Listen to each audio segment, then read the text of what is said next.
Hello and welcome to another video by Prep Academy. In this video, we will see how to fill the CUET-UG entrance examination.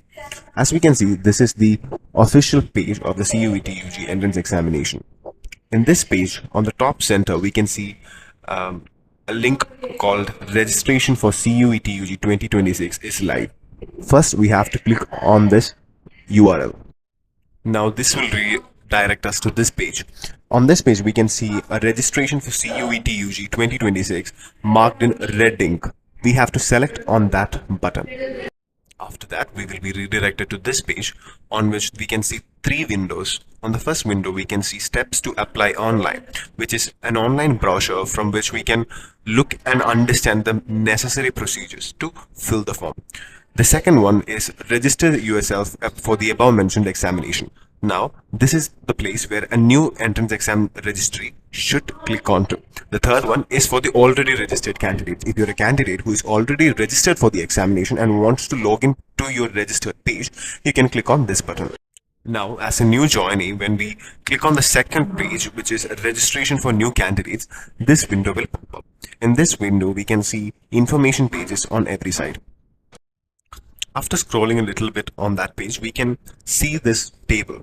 This table represents the amount that one has to pay for different categories. For example, if you are a student from general category or unreserved category, you can pay 1000 rupees, and after that 1000 rupees, you can register for a maximum of 3 subjects. And for every new subject that you have to register, you have to pay 400 each. Subsequently, for the other categories, the amount given are mentioned. After scrolling down a little bit, we can see some text written on red color. What that indicates is that we have already read everything in the information bulletin and we have downloaded that and understood every instruction and the agreements. If we have done all that, you can actually select on that button and click to proceed. The click to proceed will be highlighted in darker blue after you select the red box. After clicking the proceed button, we will be redirected to this page. In this page, we have to fill out the basic information about the candidate, like the candidate's name, the parent's name, the date of birth of the candidate, and so on and so forth. Similarly, we have to fill out the other parts of the candidate's information, the personal information of the candidate. You have to give their personal details, the present address of the candidate, and so on and so forth. These are the remaining necessary details of the candidates that one has to fill in. After filling the aforementioned details, the candidate will be given an option to choose their own password. This will be the password that the candidate will be using to enter into their login page here on and after. Now, after selecting a password, the candidate can choose a security question.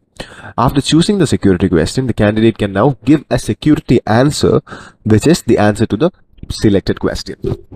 After all this is done, that is, after filling out all the personal and required details, the candidate can now enter the CAPTCHA, which is given at the end of this page. After entering the CAPTCHA, the candidate can submit this page. Now, after entering the CAPTCHA and submitting the page, the candidate will be given an option to review the details that they have entered. It is absolutely critical that the candidate goes through the details very thoroughly. After reviewing thoroughly, now the candidate can click on the I agree button. After that, the candidate can now select on the submit and send OTP to verify mobile number. Now the candidate will receive an OTP on their registered mobile number and we have to enter that into the yellow boxes. After that, we can submit the registration form. After submitting the registration form, we will be redirected to this page. On this page, we can see that the first process, that is the registration form process, has been completed and the current status box indicates that. Now, in order to get into the application form, we have to click on the complete application form button, which is highlighted in blue color. Now we have been redirected to this page. On this page, we can see that the candidate has only completed the contact details part of the application process. Now we have to fill in the other parts also. Scrolling down to the end of the page, we see a personal detail button which is highlighted in blue. Click on that.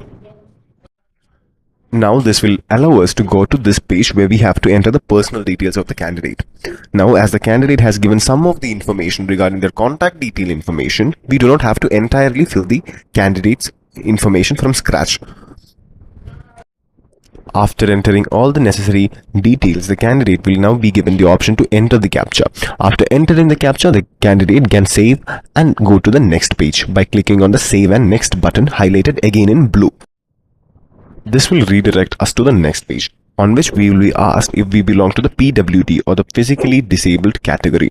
If yes, we can give yes. If no, we can give no. After that, we have to enter the CAPTCHA once again and go to the Submit and Next page by clicking on the Submit and Next button, which is highlighted in the blue color.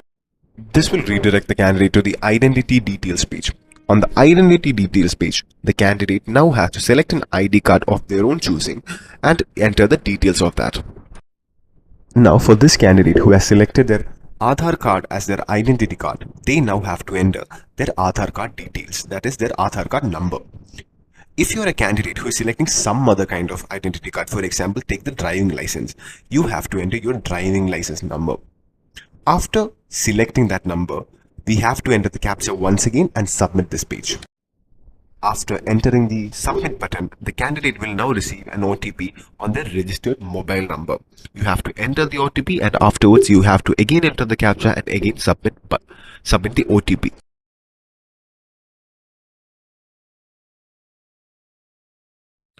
Now this will redirect us to the APAAR ID page. The APAAR ID is an ID that stores the information regarding your previous academic qualification. Basically, the certificates of your previous important class, like the 10th class certificate or the 12th class certificate. We have to select if we have or not the APAAR ID. After that, you can submit. After that, you will be redirected to the page where we have to apply for the necessary exams and the test papers that we plan on taking. We can scroll and see the number of examinations that we can take. We can see in this page there is a number of options of examinations that we can take. After filling the examinations that you want to appear for, you can see on this part of the page, which is very crucial part, some other details. It is crucial because this is where we will be selecting the examination city. You will be given some preferences, and according to your preferences and the availability of seats in the exam center, you will be allotted the city of your choosing. After submitting the previous page, you will be redirected to the qualification details page. On this page, you have to enter your qualification details regarding your 10th and 12th class. Now, if you're someone who has not yet written your 12th standard examination and is going to appear for their 12th standard examination, you can select the option as appearing. You can now fill in all your qualification details and enter the CAPTCHA and submit and save to the next page. After submitting the previous page, you will be redirected to a page where you have to enter additional details. In this additional detail, you will be asked whether you are a twin, and if you are a twin, are both of you applying for the examination. After this, you can enter the CAPTCHA and go to the next page. After this, you will be redirected to a page where you will have to enter the emergency contact details. You have to note that the emergency contact that you give on this page are number and an email, which is not the one that you have previously entered regarding your personal details. After entering the emergency contact details, you will now have to verify the mobile number and the email by entering the OTP that will come to the number and email respectively. After verifying that alternative number and the email ID, you will be required to capture a photograph in real time. After capturing the required photograph, now you can save and go to the next page. After submitting your captured photograph, the student now has to upload their signature and their passport size photo. The student has to note that the file type for uploading is JPG or JPEG. Now, after uploading the necessary photos, you can go to the final submit page. From the final submit page, you can go to the payment gateway and pay the application amount.